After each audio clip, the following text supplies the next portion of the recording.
नमस्कार, मैं doctor A K. Mishra सूर्यान से एजुकेशनल एकेडमी के यूट्यूब चैनल पर आप सभी का स्वागत करता हूं। दोस्तों, हम लोग दिल्ली सल्तनत के अंतर्गत खिलजी वंश को पढ़ रहे हैं।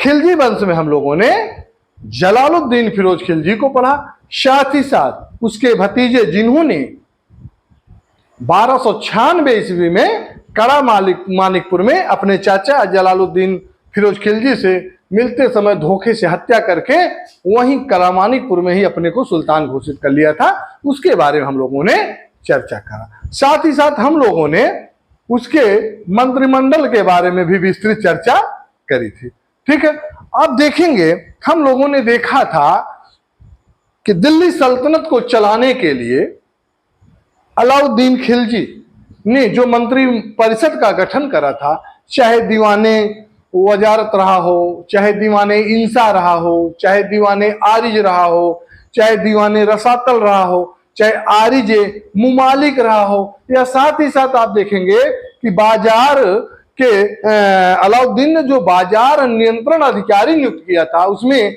चाहे शाहनाए मंडी रहा हो, दीवाने रियासत रहा हो, साथ ही साथ मुहद्दसिब जिसे सेंसर कहा जाता था रहा हो, चाहे नाजिर रहा हो जिसे नापतोल अधिकारी कहा जाता था, और सराय अदल जिसे न्याय अधिकारी कहा जाता था, साथ ही साथ बरीद ए मंडी बाजार निरीक्षक होता था, साथ ही साथ मनहयान जो है एक गुप्तचर होता था। इन सब के बारे में हम लोगों ने विस्तृत चर्चा करी। ठीक है, साथ ही साथ हम लोगों ने देखा कि अलाउद्दीन खिलजी पहला शासक था जिसने क्या करा, जिसने जो है अस्थाई सेना रखने की प्रणाली की शुरुआत करी, तो साथ ही साथ घोड़े को दागने की व्यवस्था या सैनिकों की हुलिया प्रणाली, इन सब की व्यवस्था अलाउद्दीन के शासनकाल में होता है। साथ ही साथ आप देखेंगे शराब तथा अन्य मादक पदार्थों पर रोक अलाउद्दीन खिलजी के समय में लगता है।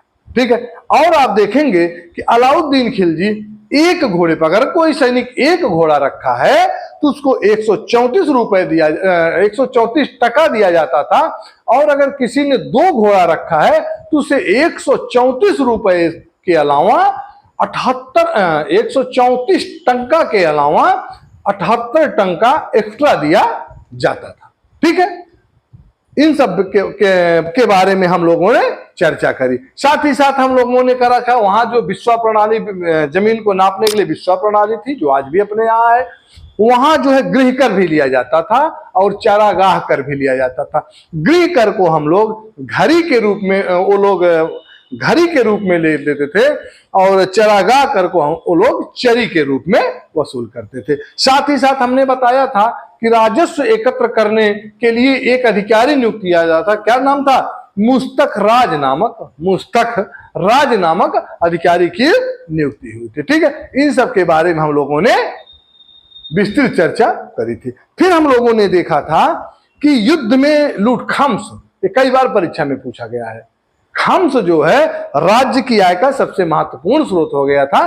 पहले 1/5 लिया जाता था, लेकिन अलाउद्दीन खिलजी ने लूट का जो माल होता था, लूट की जो धन होता था, उसको 4/5 जो है लिया जाने लगा। ठीक है, और साथ ही साथ हम लोगों ने देखा था कि अलाउद्दीन खिलजी 4 जनवरी 1316 ईस्वी में उसकी मृत्यु हो जाती है। ठीक है, लेकिन आप देखेंगे कि उसके मृत्यु के बाद या मृत्यु के समय मंगोल आक्रमण होते थे, तो हम मंगोल आक्रमण को पढ़ेंगे। साथ ही साथ हम मालिक कफूर को पढ़ेंगे, जो उसका सेनापति था। साथ ही साथ हम रानी पद्मिनी को पढ़ेंगे, जिसके लिए युद्ध हुआ था। साथ ही साथ हम जो है कोहिनूर हीरे के बारे में चर्चा करेंगे। इसके बाद आगे इनके जो और उत्तराधिकारी, उनके बारे में चर्चा करेंगे। तो आइए सबसे पहले हम लोग पढ़ लेते हैं मंगोल आक्रमण। मंगोल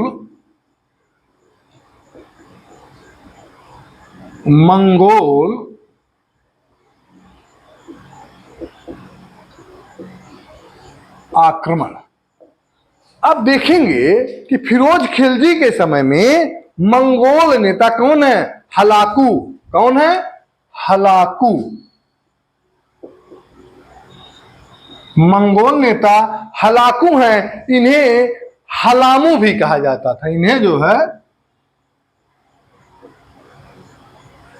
हलाकू या हलामू कहा जाता था कि जो पौत्र है कौन, अब्दुल्ला का आक्रमण 1292, हलाकू के पौत्र अब्दुल्ला, अब्दुल्ला का आक्रमण कब होता है, 1292 ईस्वी में। इस समय कौन राजा होता है या कौन सुल्तान होता है, जलालुद्दीन फिरोज खिलजी। तो आप देखेंगे कि फिरोज ने सिंधु नदी के किनारे अब्दुल्ला को क्या करा था, यहां 1292 के युद्ध में मंगोलों की क्या हुई थी, पराजय हुई थी।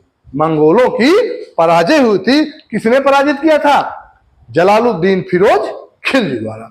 फिर आप देखेंगे उसने क्या करा, उसने फिरोज खिलजी के साथ संधि कर लिया तथा दिल्ली में मिला लिया गया। किसको, सिंधु नदी किनारे जब हुआ। फिर आप देखेंगे कि साथ ही साथ चंगेज वंश का उलूग खां और चंगेज वंश का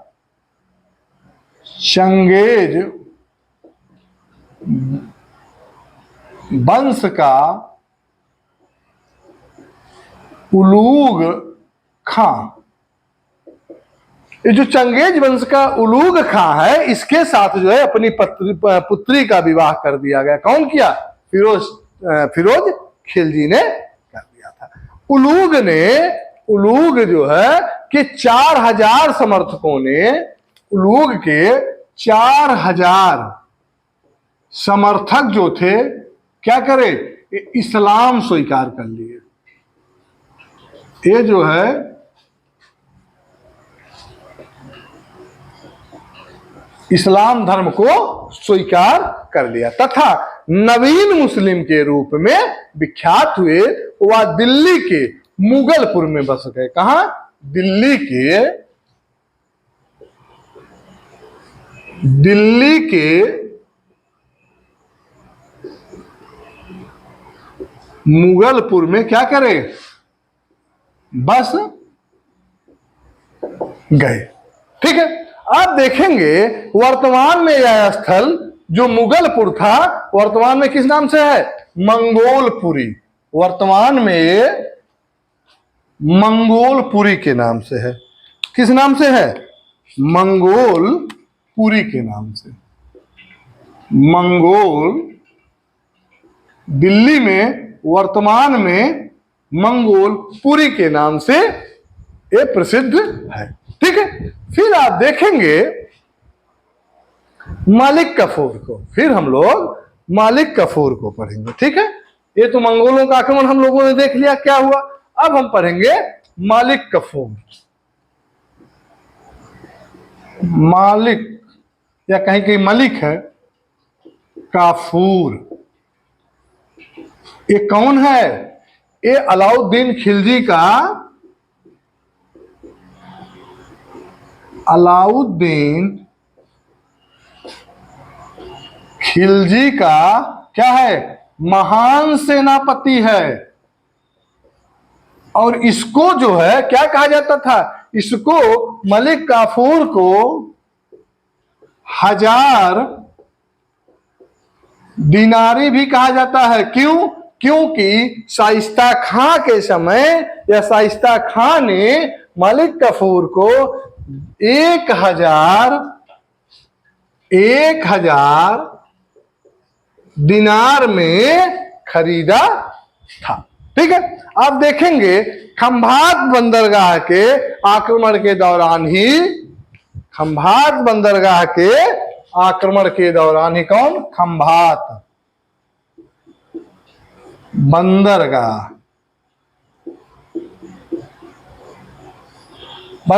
के दौरान, हमने देखिए अभी गलत बोल दिया, झटके में निकल गया। मैंने बोल दिया था शाइस्ता खां, नहीं, शाइस्ता खां को पदवी मिली थी। खंभात बंदरगाह के पास के दौरान नुसरत जहां, ठीक है, नुसरत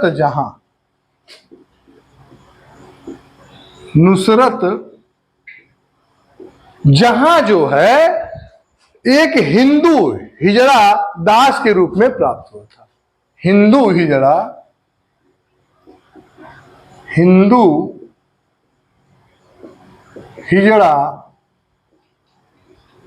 दास के रूप में प्राप्त हुआ था, जिसका नाम क्या रखा गया, जिसका नाम मालिक कफूर रखा गया। ठीक है, आप देखेंगे मैंने बताया कि इसको जो है क्या कहा जाता था, इसको 1000 दिनारी कहा जाता था। क्यों कहा जाता था, क्योंकि ये 1000 स्वर्ण दिनारों में खरीदा गया था। 1000 स्वर्ण दिनारों में इसे खरीदा गया था, इसलिए इसे जो है 1000 दिनारी भी कहा जाता था। मलिक काफूर ने उसे अलाउद्दीन खिलजी के दक्षिणी अभियानों में महत्वपूर्ण भूमिका निभाई थी। कौन, ये मलिक काफूर जो है अलाउद्दीन का महान सेनापति बनता है, और दक्षिण के जितने भी आक्रमण हुए हैं, एक को छोड़कर जिसमें अलाउद्दीन खिलजी स्वयं शामिल हुआ था, बाकी जितने भी आक्रमण हुए हैं सब जो है मालिक काफूर के नेतृत्व में ही लड़ा गया था और सभी पर विजय प्राप्त किया गया। ठीक है, आप देखेंगे कि मलिक काफूर को जो है एक उपाधि प्राप्त थी। कौन, बहुत बार पूछा गया है, मलिक काफूर को एक उपाधि प्राप्त थी। क्या उपाधि थी, ताज उल मुल्क काफूरी। क्या, ताज उल मुल्क काफूरी, ताज उल मुल्क काफूरी की उपाधि जो है प्राप्त थी। ठीक है, अलाउद्दीन खिलजी या अलाउद्दीन के दक्षिण विजय का श्रेय मैंने बताया किसको जाता है, मालिक काफूर को जाता है। मलिक काफूर ने ही सर्वप्रथम दक्षिण के राज्य किस पर, देवगिरी पर आक्रमण जो है करा था। ठीक है, अलाउद्दीन के मृत्यु के तुरंत बाद दक्षिण के विजेता और अलाउद्दीन खिलजी के विश्वास पात्र कौन, मलिक काफूर की सहायता से अल्पवयस्क कौन, शिहाबुद्दीन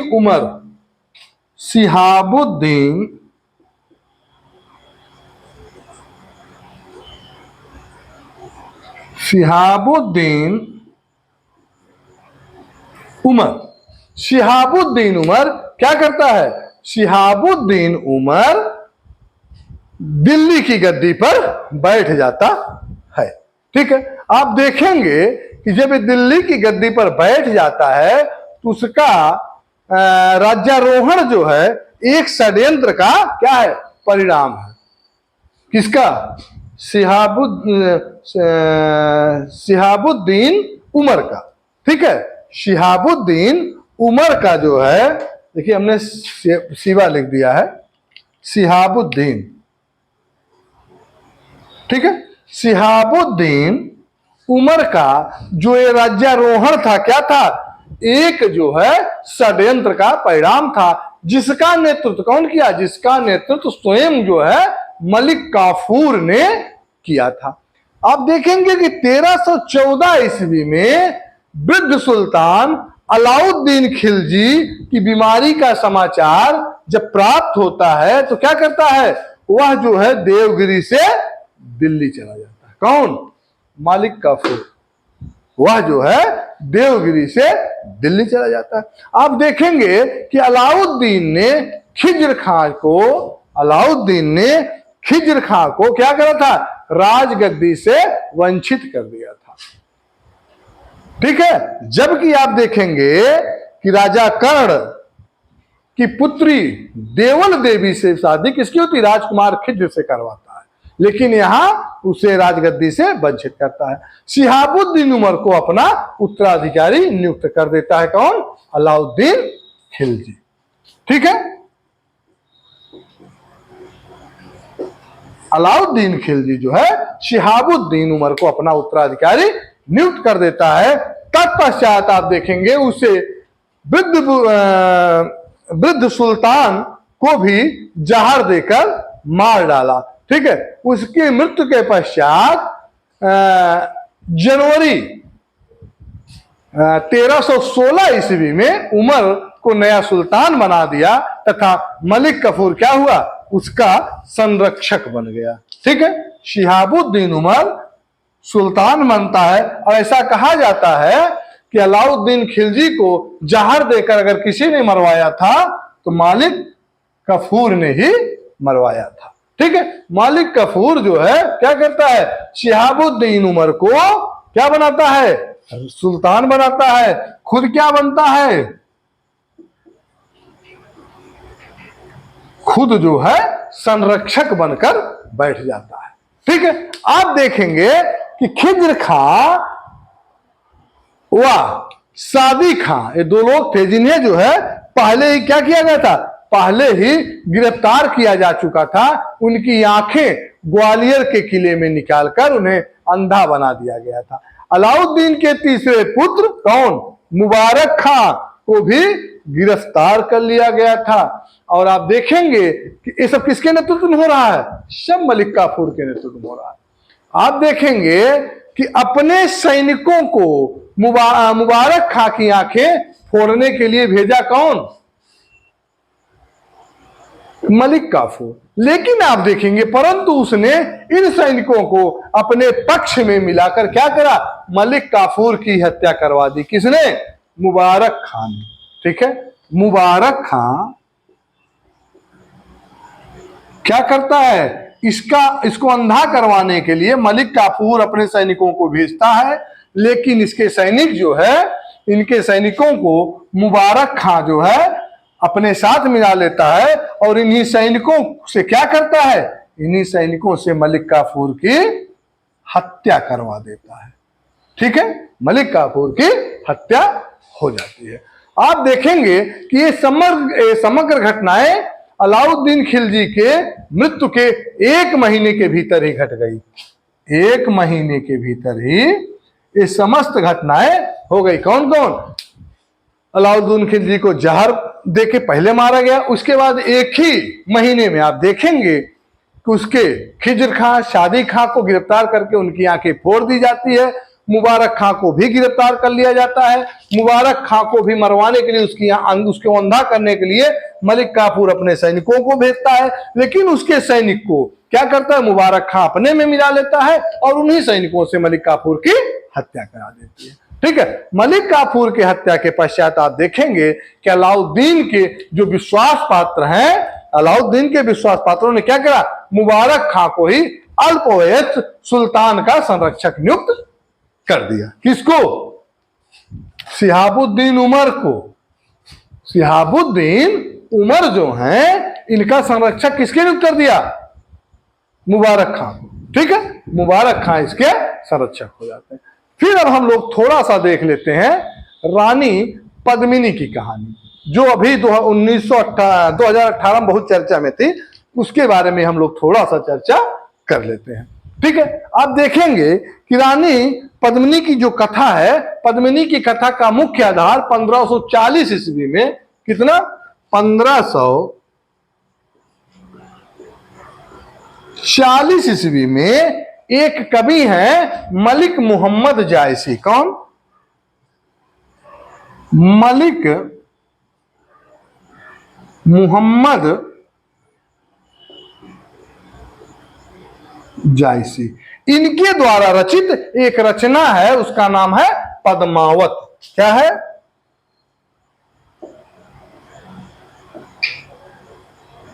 एक रचना है, उसका नाम है पद्मावत। ठीक है। काव्य ग्रंथ है। पद्मिनी जो है राणा रतन सिंह की, किसकी, पद्मिनी जो है पद्मिनी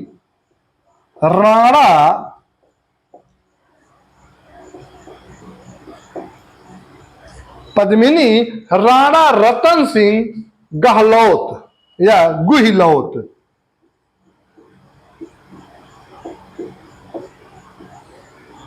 राणा रतन सिंह गुहिलौत या गहलोत की अत्यंत सुंदर क्या थी, पत्नी थी। ठीक है। अत्यंत सुंदर पत्नी थी। आप देखेंगे पद्मावत के अनुसार अलाउद्दीन खिलजी जब चित्तौड़ पर आक्रमण करता है, किस पर? चित्तौड़ पर आक्रमण करने का उसका जो प्रमुख कारण होता क्या, वो किसी से सुने हुए होता है कि रानी पद्मिनी बहुत खूबसूरत है और इन्हीं रानी पद्मिनी को प्राप्त करने के लिए चित्तौड़ पर आक्रमण करता है। चित्तौड़ पर आक्रमण करने का अगर पूछा जाए प्रमुख कारण क्या था, तो चित्तौड़ पे आक्रमण करने का प्रमुख कारण केवल एक था। क्या था? रानी पद्मिनी को प्राप्त करना। ठीक है, आप देखेंगे कि जब अलाउद्दीन खिलजी चित्तौड़ पर आक्रमण करने के लिए घेरा डाला था और उसने राजा रतन सिंह से एक शर्त रखी। वो शर्त क्या थी? उसने कहा कि अगर वह रानी पद्मिनी की एक झलक देख लेगा तो वापस चला जाएगा अपना डेरा डंबल लेके। एक झलक आप हमको पद्मिनी का दिखा दो, मैं जो है युद्ध नहीं करूंगा और चित्तौड़ को सुरक्षित छोड़ के चला जाऊंगा। ठीक है, आप देखेंगे कि यह शर्त जो है राणा रतन सिंह क्या करते हैं? स्वीकार कर लेते हैं और अलाउद्दीन को किले के अंदर लाया गया तथा एक दर्पण के द्वारा जो है उसे रानी पद्मिनी की झलक दिखाई गई। ठीक है, रानी पद्मिनी की झलक दिखाई गई। ये उक्त घटना जो है आप देखेंगे कि एक फिल्म बनी थी पद्मावत, एक फिल्म पद्मावत बनी थी जिसमें आप देखेंगे कि एक डायरेक्टर है कौन? संजय लीला भंसाली। संजय लीला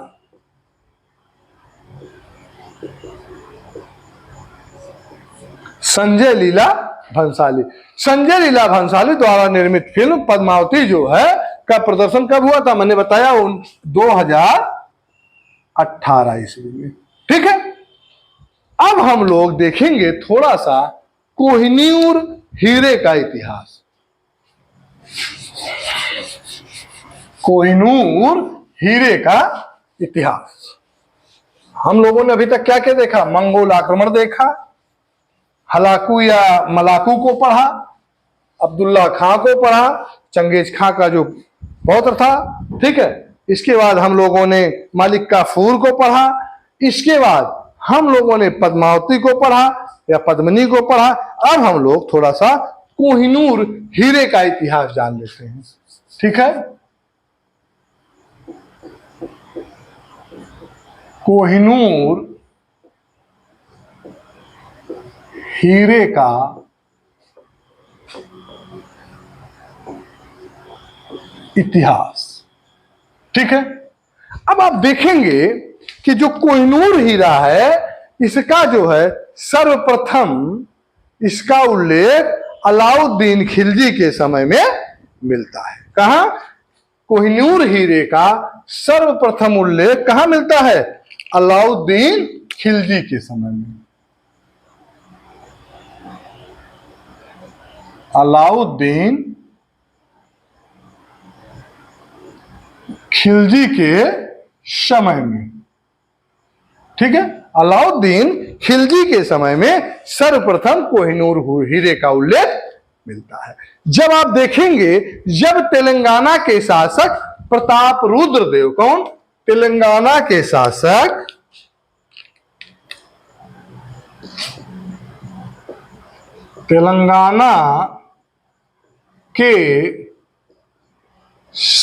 कौन? प्रताप रुद्र देव। ठीक है, तेलंगाना के शासक प्रताप रुद्रदेव ने प्रथम बार यह हीरा, या प्रताप रुद्रदेव द्वितीय लिखिएगा, प्रताप रुद्रदेव द्वितीय द्वारा यह हीरा किसको दिया गया? यह हीरा सल्तनत कालीन शासक अलाउद्दीन खिलजी के महान सेनापति मलिक काफूर, किसको? मलिक या मालिक काफूर को 1310 ईस्वी में दिया गया, भेंट किया गया। अब देखेंगे आप फिर देखेंगे कि पानीपत के प्रथम युद्ध में, पानीपत का प्रथम युद्ध कब हुआ था? 1526। पानीपत का प्रथम युद्ध कब हुआ? 1526 ईस्वी में। पानीपत के प्रथम युद्ध 1526 के बाद ग्वालियर के राजा विक्रमजीत सिंह के पास यह हीरा, कौन? ग्वालियर के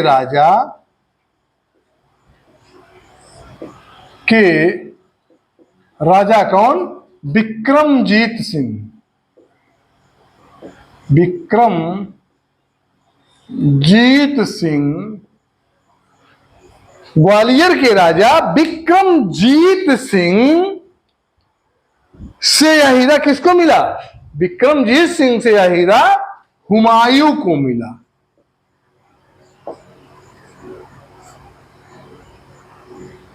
यह हीरा हुमायूं को मिला। और जानेंगे उस समय कोहिनूर हीरे का वजन कितना था? उस समय जब विक्रमजीत सिंह द्वारा हुमायूं को दिया गया था, उस समय कोहिनूर हीरे का जो वजन था कितना था? 320 रत्ती। 320 रत्ती समग्र विश्व के लिए 2.5 दिन का, 2.5 दिन का भोजन की व्यवस्था जो है ये कोहिनूर हीरे को बेचने के बाद किया जा सकता था। हुमायूं के बाद आप देखेंगे कोहिनूर हीरा जो है क्रमशः जो है मुगल शासकों के राजमुकुट की शोभा बढ़ाता रहा। किसका? मुगल शासकों के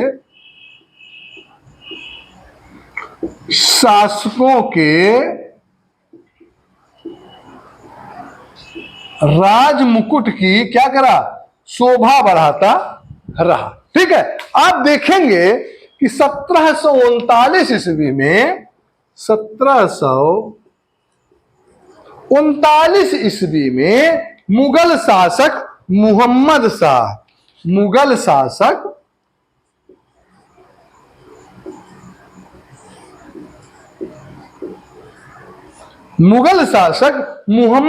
पर आक्रमण कर यह हीरा कौन लिया?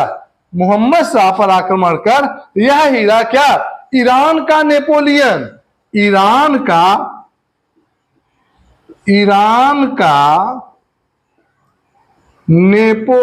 किसे कहा जाता है?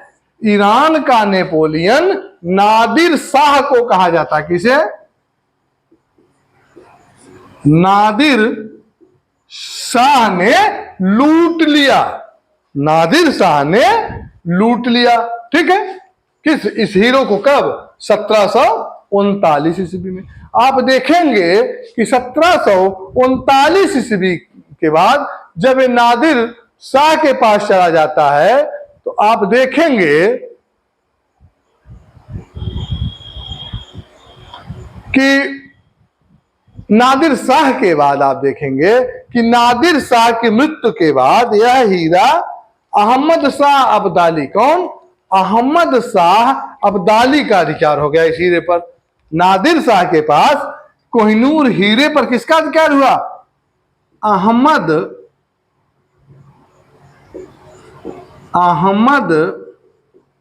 शाह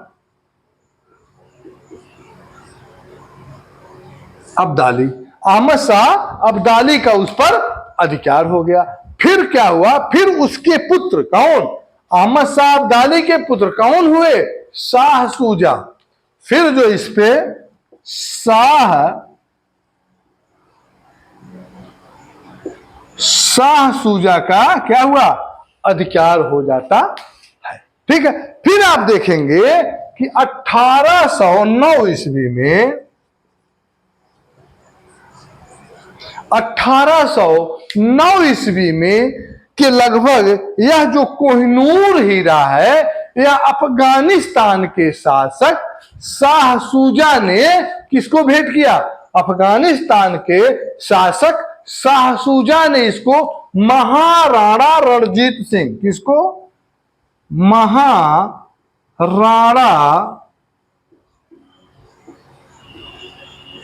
रणजीत सिंह को, ये अंतिम शासक थे, अंतिम सिख शासक से महाराणा रणजीत सिंह अंतिम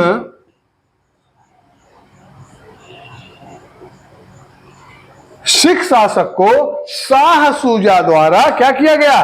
भेंट कर दिया गया। फिर आप देखेंगे इसके बाद क्या होता है कि इसके बाद 30 मार्च 1849 को, 30 मार्च 1849 ईस्वी में, 30 मार्च 1849 ईस्वी को गुजरात के युद्ध में अंग्रेजों से दिलीप सिंह पराजित हो जाते हैं। ठीक है, अंग्रेजों से कौन पराजित होता है? दिलीप सिंह। दिलीप सिंह क्या है कि अंग्रेजों से पराजित हो जाते हैं। ठीक है, जब अंग्रेजों से ये पराजित हो जाते हैं, उसी समय दिलीप सिंह से यह हीरा लेकर तत्कालीन गवर्नर लॉर्ड डलहौजी, कौन? तत्कालीन गवर्नर लॉर्ड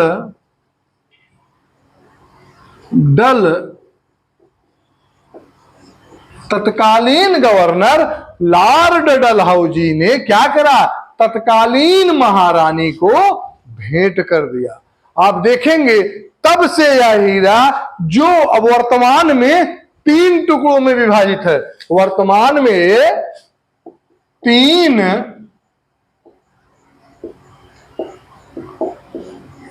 टुकड़ों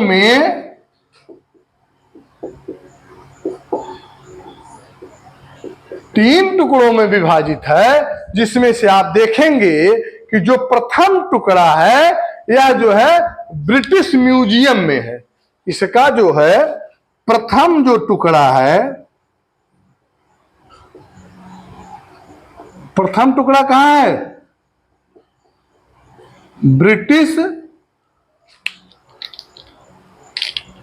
ब्रिटिश म्यूजियम।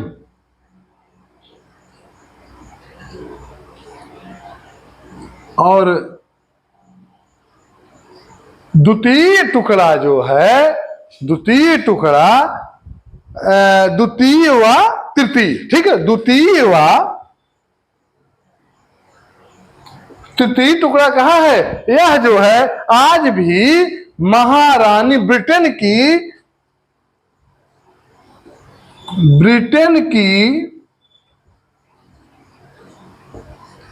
महारानी के मुकुट में, ब्रिटेन की महारानी के मुकुट में विद्यमान है। ठीक है, ये तो हम लोगों ने पढ़ा जो है मंगोल आक्रमण को पढ़ा खिलजी वंश के समय में, फिर हमने पढ़ा मलिक काफूर को पढ़ा, फिर हमने रानी पद्मिनी को पढ़ा, फिर हमने कोहिनूर हीरे का इतिहास पढ़ा। अब हम देखेंगे कुतुबुद्दीन मुबारक शाह, जो कभी संरक्षक बन के बैठा था, किसका? शहाबुद्दीन उमर का। वो अब क्या हुआ? वो जो है 1316 ईस्वी से 1320 ईस्वी तक क्या करता है? शासक बनकर बैठ जाता है। कहां का? दिल्ली का। ठीक है, आप देखेंगे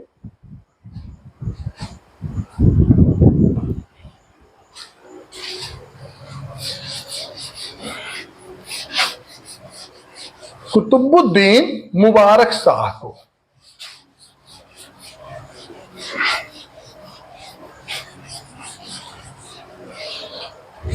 कुतुबुद्दीन मुबारक शाह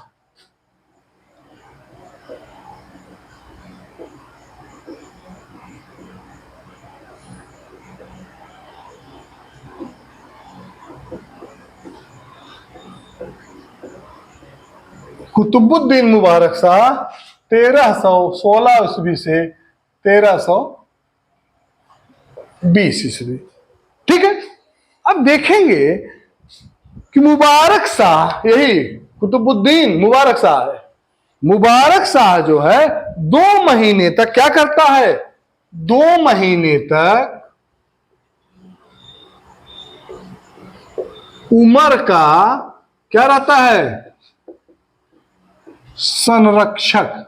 2 महीने तक उमर का संरक्षक बना रहता है। इसी अवधि में उसने खिलजी अमीरों से क्या करता है, विश्वास प्राप्त कर लिया। किससे, खिलजी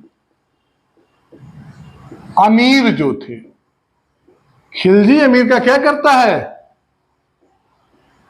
विश्वास जो है प्राप्त कर लेता है। ठीक है, तथा अपनी स्थिति को क्या करता है, मजबूत कर लेता है, तथा स्वयं जो है सुल्तान बनने की योजना बनाने लगा। अब देखेंगे कि उसने अपने प्रभाव का उपयोग करके क्या करा, उमर को गद्दी से उतारकर गिरफ्तार कर लिया, तथा उमर को क्या करा, उमर को ग्वालियर भेज दिया और वहां क्या करा, वहां उमर को अंधा बना दिया। तथा क्या करता है, तथा 1316 ईस्वी में, तथा 1316 ईस्वी में क्या करता है, 1316 ईस्वी में मुबारक खां जो है, ये जो मुबारक खां है, मुबारक खां ये क्या करता है, ये मुबारक खां कुतुबुद्दीन मुबारक,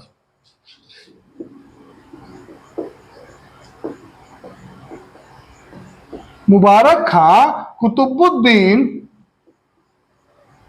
मुबारक खां, मुबारक खां कुतुबुद्दीन मुबारक खां जो है क्या करता है, इसके नाम से सल्तनत का मालिक बन बैठा। ठीक है, उसने जो है, कौन, किसने, कुतुबुद्दीन मुबारक खां जो है हिंदू, वह क्या था, हिंदू है। क्यों, खुसरो, इसका नाम सही सही खुसरो है। खुसरो वह हिंदू है, लेकिन इसने क्या करा था, इसने इस्लाम धर्म स्वीकार कर लिया था। इसने जो है इस्लाम धर्म जो है स्वीकार कर लिया था। इसका वास्तविक नाम क्या था, इसका वास्तविक नाम था मुबारक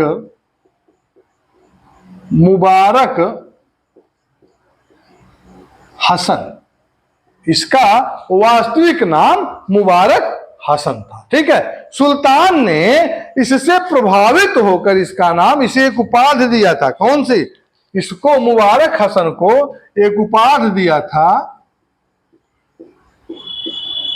खुसरो, एक उपाधि दिया था क्या, खुसरो खां की। ठीक है, खुसरो खां की उपाधि प्रदान की थी। तथा आप देखेंगे खुसरो ने सुल्तान को अपने पूरे प्रभाव में ले लिया तथा राज्य की वास्तविक सत्ता क्या करता है, उसी के हाथों में केंद्रित हो जाती। किसके, खुसरो खां के, या मुबारक हसन को कह सकते हैं, या कुतुबुद्दीन मुबारक खां कह सकते हैं। ठीक है, मुबारक खां क्या है, मुबारक खां एक विलासी प्रवृत्ति का युवा शासक है। ठीक है, क्या है, विलासी प्रवृत्ति का युवा शासक है। बरनी इतिहासकार के अनुसार, जियाउद्दीन बरनी, ठीक है, बरनी जो एक इतिहासकार हैं, बरनी जो एक इतिहासकार हैं, इनके अनुसार वह कभी कभी क्या करता था, वह कभी कभी नंगा होके दरबारियों के बीच में दौड़ा करता था। ठीक है, कभी कभी यह जो है नंगा होकर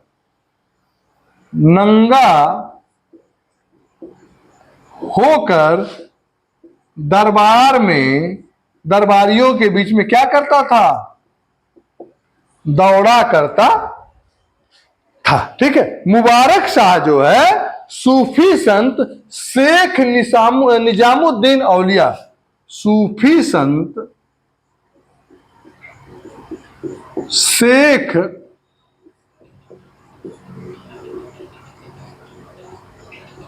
निजामुद्दीन औलिया से क्या करता था? से चिढ़ता था। औलिया से चिढ़ता था। ठीक है। आप देखेंगे बरनी के अनुसार, मतलब कि जियाउद्दीन बरनी के अनुसार उसने अल इमाम, क्या उसने जो है, किसने? मुबारक हसन या मुबारक खां या कुतुबुद्दीन मुबारक शाह, इसने क्या करा था? इसने जो है अल इमाम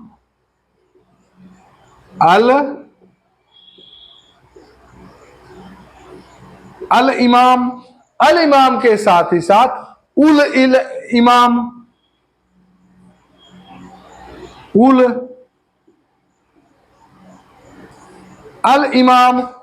इमाम और खिलाफत उल्लाह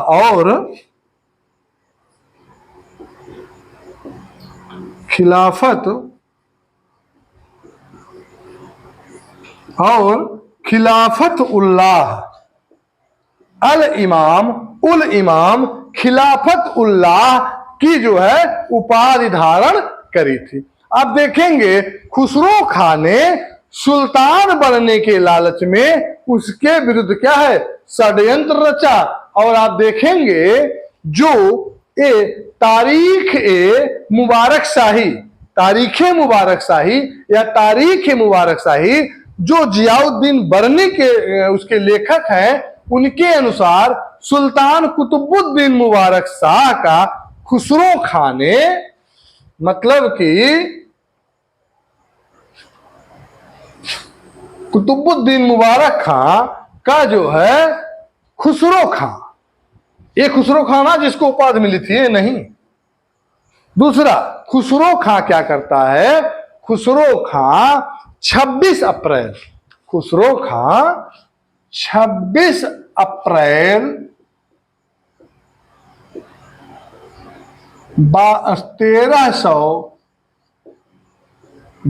ईस्वी की रात्रि में क्या करता है? रात्रि में इसका वध कर देता है। रात्रि में इसका वध कर देता है। ठीक है। इसके बाद जो है दिल्ली की गद्दी पर नसरुद्दीन खुसरो